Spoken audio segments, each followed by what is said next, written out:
आज हम बात करेंगे भृगु संहिता में सूत्र नंबर 2 की। और मैंने कहा था पिछली वीडियो में कहानी इनको सुनाई थी, आप वो कहानी पार्ट 2 से सुन सकते हैं। और आज मैंने कही थी कि बृहस्पति देव के बारे में बताऊंगा कि बृहस्पति देव के बारे में महर्षि भृगु ने अपने पुत्र शुक्राचार्य से क्या कहा कि वो कैसा फल देते हैं जन्म कुंडली में।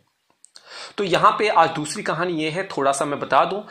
भृगु जी के जो माता पिता थे उनका नाम वरुण और चार्षणी था, और इनकी दो पत्नियां थी, एक का नाम दिव्या था और दूसरे का नाम पुलौमा था। तो ये याद रखिए दिव्या और पुलौमा, क्योंकि इसकी स्टोरी आगे मैं बताऊंगा कि इनका विष्णु जी से क्या संबंध बनता है, क्यों फोटो यहाँ पे लगाई है। तो जुड़े रहिए आप। साथ ही साथ मैं आपको ये बता दूं, जो इनके पोपुत्र थे उनका नाम परशुराम था। नाम तो आपको याद होगा, परशुराम, जिन्होंने श्री राम जी के सामने परीक्षा ली थी और बहुत ही ज्यादा उग्र स्वभाव के परशुराम कहलाए गए हैं हमारे वेदा में। तो यहां मैं आपको बता दूं, महर्षि भृगु जो थे इनके दो भाई थे। ये उनमें से जो इनके जो बड़े भाई था उनका नाम ऋषि अंगीरा था। आपने नाम जरूर सुना होगा जो एस्ट्रोलॉजी के बारे में जानते हैं। और अंगीरा के जो बड़े पुत्र थे उनका नाम था बृहस्पति। तो समझ में आई आपको बात, बृहस्पति के बारे में क्या कहा उन्होंने शुक्राचार्य से अपने बेटे से कि भाई बृहस्पति क्या फल देते हैं। तो ये आप सुनिए। तो बृहस्पति देव के बारे में गुरुवर ने बताया कि भाई बृहस्पति देव जहां भी बैठेंगे कुंडली में, बृहस्पति देव आप लिख लीजिए इस तरीके से, बृहस्पति देव आपकी लग्न कुंडली में कहीं जहां भी बैठेंगे वहां से जिन घर को वो छठा, जो घर वहां से छठे और जो घर उनकी उस पोजीशन से 10 में पड़ेंगे, उस घर से रिलेटेड वो अप्स एंड डाउन्स लेकर आएंगे, उतार चढ़ाव लेकर आएंगे। अभी आप वीडियो में समझ लेंगे कैसे, क्या कहने का तात्पर्य है।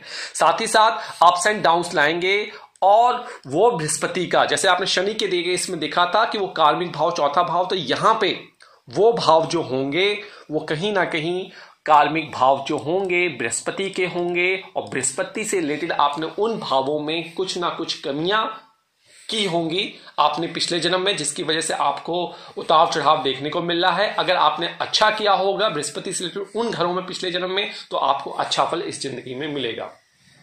चलिए अब हम आपकी कुंडली को देख लेते हैं कि कुंडली के हिसाब से आपने क्या देखना है। कुंडली के हिसाब से आपकी कोई भी लग्न कुंडली है उससे कोई समस्या नहीं है। आपको देख लेना क्या आपका बृहस्पति कुंडली में कहां बैठा हुआ है लग्न कुंडली में। मान लीजिए आपकी कुंडली में जो बृहस्पति देव हैं आपके बैठे हुए हैं 11वें भाव में। 11वां भाव क्या होता है? लाभ का भाव होता है, बड़े भाई बहनों का भाव होता है, फाइनेंशियल का भाव होता है। तो आपने बृहस्पति की पोस्ट तो नोट कर ली। अब मैंने कहा बृहस्पति से जो घर छठा होगा और जो घर 10वां होगा, आपने सीधे मार्क लेना कि इस जगह से, इस स्थान से छठा स्थान कौन सा पड़ता है, पहला, दूसरा, तीसरा, चौथा, 5वां और छठा। तो छठवां स्थान जो हुआ आपकी कुंडली में ये आपका चतुर्थ भाव हो गया। अब यहां से आपने ये वाला रूल अप्लाई हो गया आपके ऊपर।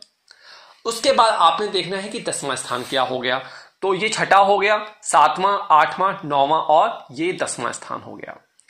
तो बृहस्पति देव के जो कार्मिक भाव आपके पिछले जन्म के पेंडिंग थे, जिनका फल आपको इस जिंदगी में उतार चढ़ाव मिल रहा है, कहीं ना कहीं आपका चौथा भाव होगा वो, और कहीं ना कहीं वो आपका अष्टम भाव होगा। इन्हीं भावों से रिलेटेड आपको बृहस्पति अपनी दशा, अंतदशा जब आएगी, ये आपको प्रभाव देगा ही देगा।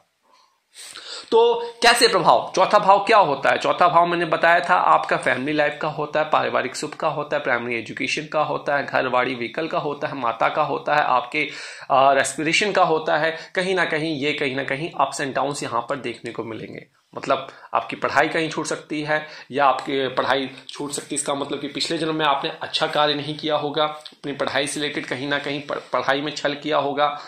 इस तरीके से आपको भाव चौथे भाव से मिलेगा। मतलब चौथे भाव से जो जो कारक चीज है उनसे अप्स एंड डाउन्स आपको देखने को मिलेंगे। अष्टम भाव क्या होता है? ये मृत्यु का भाव होता है और स्त्री से स्पाउस के एक्सटेंशन ऑफ हाउस का भाव होता है। तो कहीं ना कहीं ये आपके लॉन्गेटिविटी ऑफ एज भी हम यहीं से देख सकते हैं। एक्सीडेंट, सडन ऑकल्ट पहचान भी यहीं से होता है। तो कहीं ना कहीं ये भाव जो है आपको मिस हैपनिंग देगा। कहीं ना कहीं इसकी वजह से आपका अप्स एंड डाउन्स यहाँ पे होता हुआ आपको नजर आएगा। तो बृहस्पति देव ने कहा कि भाई वहां से छठा भाव और 10वां भाव, इनको मैं अप्स एंड डाउन्स करता चलूंगा, और जिसकी वजह से आपको प्रॉब्लम हो सकती है। तो इस बात का आपको ध्यान रखना है, बृहस्पति देव के इस सूत्र का आपको कंठस्थ याद करके रख लेना और कुछ भी इसमें ध्यान नहीं रखना।